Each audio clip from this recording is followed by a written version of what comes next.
Nag-inspeksyon si Governor Pam Barriquatro sa mga proyektong patubig sa lalawigan sa Sugbo.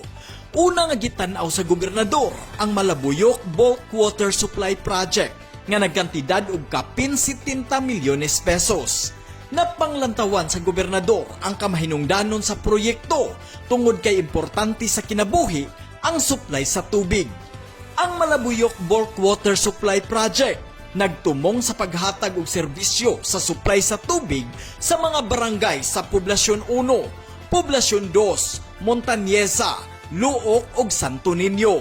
Ikaduha nga gibisita ni Governor Pam Barriquatro ang gikonstruct nga Alegria Bulk Water Supply nga nagkantidad og 109 milyones pesos. Giklaro ni Governor Pam Barriquatro nga ipadayon ang pagtrabaho sa mga proyekto nga dako kaayo gikatabang sa katawhan apan ila lang gisiguro nga napaubos kini sa review.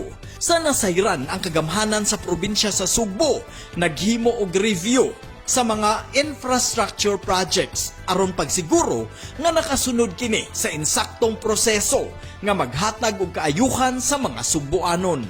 You have to know that we are not automatically and permanently suspend the projects we did not. No, it is just a temporary. Kay amo, while we are doing the review, we halted it temporarily while we are doing the review. Yeah. Manginlabot magpakabana tungod kay ato ang Sugbo. Munching Auxdero, Sugbo News.